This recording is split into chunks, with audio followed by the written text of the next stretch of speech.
오늘은 메니에르로 고생하고 있는 환자분들에게 꼭 들려드리고 싶은 이야기가 있어서 영상 켰습니다.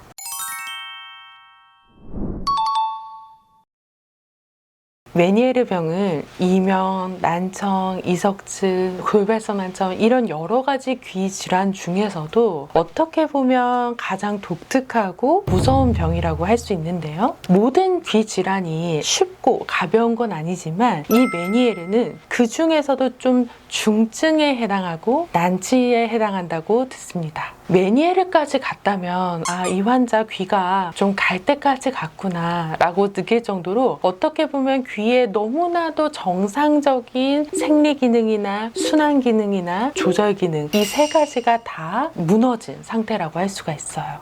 귀가 외이, 중이, 내이로 나눠져 있는데 그 안에 내이라는 부분에 있어서 생긴 만성적인 질환입니다. 그러니까 메니에르라는 질환은 갑자기 언제 생기거나 이것이 아니라 오랫동안 지속돼서 생기고 진단을 받게 되면 상당히 오랜 기간 서서히 악화되면서 진행하게 되는 질환이라고 볼 수가 있어요. 그럼 뇌에 무슨 일이 일어났길래 이 병이 생겼나요? 라고 물어보신다면 뇌 안에는 우리가 청각의 신호를 받아들이는 유모세포와 신경세포, 혈관세포 이렇게 귀를 이루고 있는 이런 여러 가지 세포와 신경, 혈관들이 림프액이라는 곳에 담겨져 있어요. 근데 어떠한 이유로 인해서 이 안에 있는 림프액이 정상적으로 이 정도 압력을 가지고 있어야 되는데 갑자기 막 생성이 증가해서 터질 것 같은 거죠. 이게 눈에 생긴다라고 하면 녹내장이랑 비슷해요. 녹내장도 안압이 계속 올라가면서 혈관을 눌려서 결국에는 시력을 잃게 되잖아요. 마찬가지로 안에 림프액이 자꾸 증가되면서 빠져나가지 않으니까 압력이 높아지면서 혈관과 신경을 막아서 결국에는 영구적인 난청에 이르게 되는 질환이 되게 됩니다. 이것을 귀에 생긴 고혈압이다라고 생각하면 가장 이해가 쉬우실 거예요.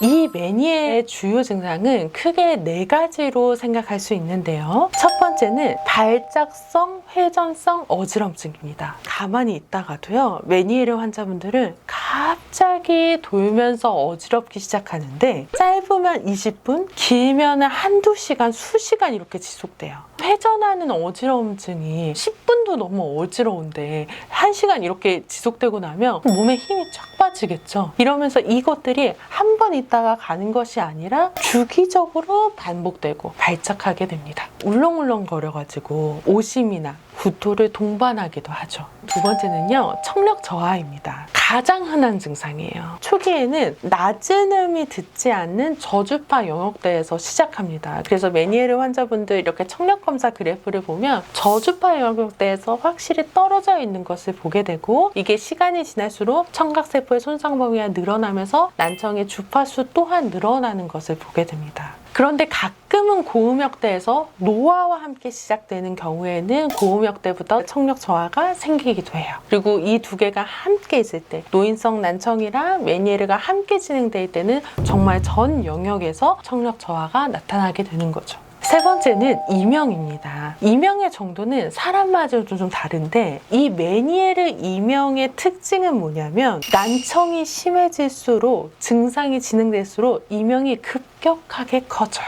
그래서 난청의 정도와 이명이 원래는 보통 비례하지 않는 경우도 있는데 이 메니에르 같은 경우에는 그 증상이 같이 심해진다라는 걸 알 수가 있습니다. 네 번째로는요, 이충만감, 우리 흔히 말해서 귀 먹먹함입니다. 귀가 꽉 막힌 것 같고 솜에 물을 묻혀서 귀를 딱 막아놓은 것처럼 답답한 먹먹함을 느끼세요. 메니에르는 이 4개의 증상이 동시에 나타나면 다소 명확할 수 있는데 따로따로 나타나는 경우가 있어서 이 따로따로 나타나게 되더라도 청력 저하, 이충만감, 어지럼증, 이명 이 4가지가 한 바퀴를 도는 것이 2번 이상 나타난다고 하면 메니에르를 의심할 수 있습니다. 급성 증상 같은 경우에는 이후에 금방 좋아지는 경우도 많이 있지만 만성적으로 증상의 호전과 악화를 반복하는 경우도 있습니다. 우리가 갑자기 어지러움증을 느끼는 귀 질환은 사실 메니에르 말고도 돌발성 난청, 이석증에도 나타나서 환자분들이 헷갈려 하시는 경우가 있는데 간단하게 설명드릴게요. 메니에르 같은 경우에는 이석증이랑 어지러움증을 느끼는 것 자체는 비슷하지만 지속 시간이 틀립니다. 이석증 같은 경우에는 자세에 따라서 발작을 하게 되고 길어도 1분을 채 넘기지 않아요. 가만히 있으면 딱 증상이 멈췄다가 고개를 돌리는 순간 어지럼증이 막 나타나게 되는데 메니에르 같은 경우에는 자세 변화에 없이 20분에서 수시간 지속하는 지속 시간의 차이가 있습니다. 또한 돌발성 난청 초반에 어지럼증이 생겨서 난청도 있고 이명도 있고 어지럼증도 있으니까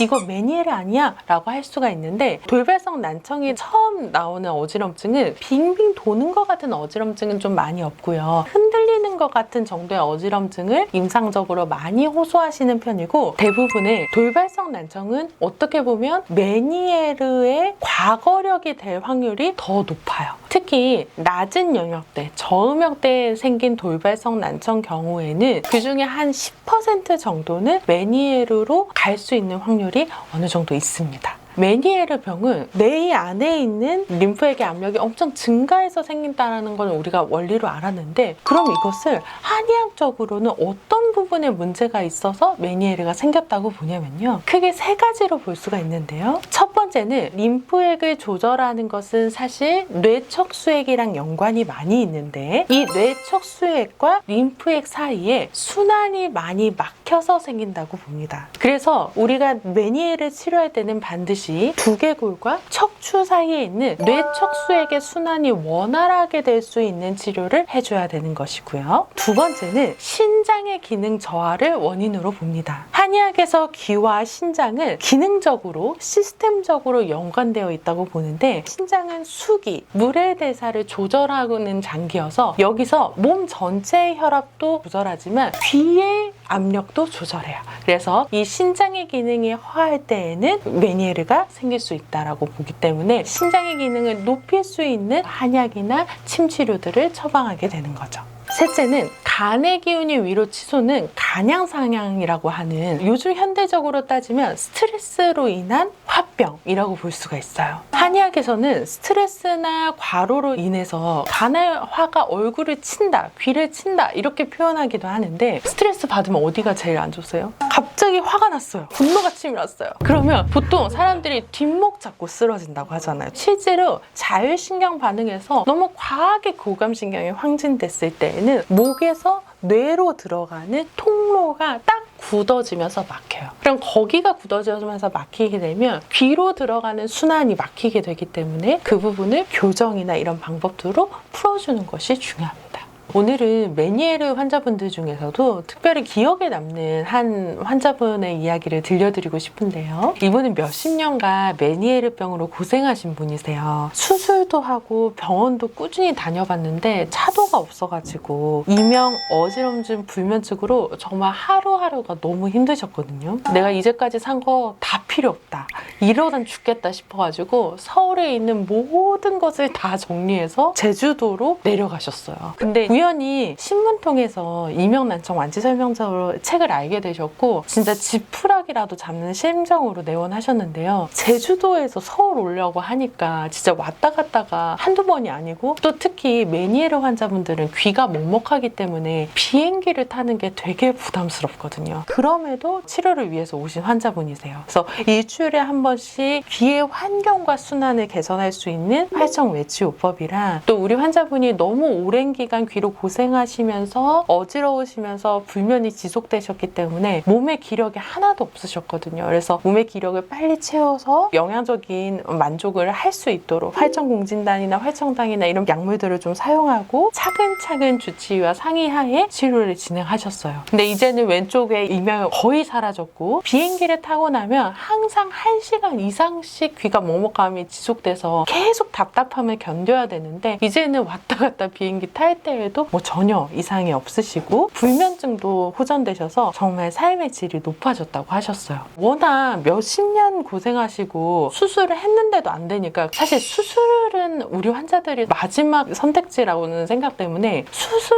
후에 재발하게 될 때 환자분들은 진짜 그냥 완전히 포기하고 병원도 안 가겠다 이렇게 하는 경우가 진짜 많으신데 책이 아니었다면 오지 못했고 나으리라 기대하지 못했었는데 늦게라도 이 책과 이 치료 방법을 알게 돼서 정말 감사한 마음이라고 적어주셨어요. 메니에르 환자분들은 이제 거의 반송장 상태로 이제 보통 내원하시기 때문에 이 환자들이 낫는 거는 그냥 표정만 봐도 알 수가 있거든요. 이게 점점 여유를 찾으시더니 괜히 제주도로 내려갔다 이렇게 하시면서 명의들이 어차피 서울에 다 있는데 이제는 제주도의 짐을 다 정리해서 옆으로 이사 오시겠다고 진담반 농담반으로 이렇게 하셔가지고 우리도 다 같이 얼른 이사 오시라고 막 이렇게 하면서 웃었던 기억이 납니다. 한의학 치료는요 단순히 증상만을 억제하는 것이 아니라 몸 전체의 균형, 그러니까 내 몸의 의사를 깨우는 치료를 하게 됩니다. 그래서 수술 후에 훨씬 힘든 상황이라고 하더라도 병을 이길 수 있는 몸의 환경을 먼저 개선하고 증상의 재발도 막을 수 있는 건데요. 치료 과정에서 역시 가장 중요한 것은 희망을 잃지 않는 것입니다. 나 수술 다 해봤는데 안 되던데? 라고 포기할 것이 아니라 다 가봤는데 안 되는데? 라고 피할 것이 아니라 오늘 내가 받는 이 치료가, 오늘 보내는 이 하루가 내 길을 하루하루 조금씩이라도 낫게 하는지 한번 자세히 들어보시길 바래요. 지금 이 순간에도 메니에르 병으로 몇십 년의 고생의 터널을 걷고 있던 메니에르 환자가 나와서 삶의 활력을 다시 찾아가는 과정을 볼 때마다 몸의 근본을 바로 세우는 이런 치료들이 난치병으로 규정되어 있는 메니에르 환자분들을 얼마나 더 잘 도울 수 있는지 사명감을 느끼고 또 앞으로 얼마나 많은 메니에르 환자분들을 도울 수 있도록 성장하게 될지 기대가 됩니다. 물론 메니에르 병의 치료는 쉽지 않고 시간과 노력이 꾸준히 필요합니다. 하루아침에 모든 증상이 사라지는 건 아니에요. 하지만 제가 지금까지 수많은 환자분들을 치료하면서 알게 된 한 가지 사실은 바로 적절한 관리와 치료가 있다면 반드시 좋아질 수 있다는 것입니다. 이 영상을 보는 많은 메니에르 환자분들이 이제야 비로소 안정을 찾길 바라겠습니다. 지금까지 이명난청 완치학교의 민예은 원장이었습니다. 감사합니다.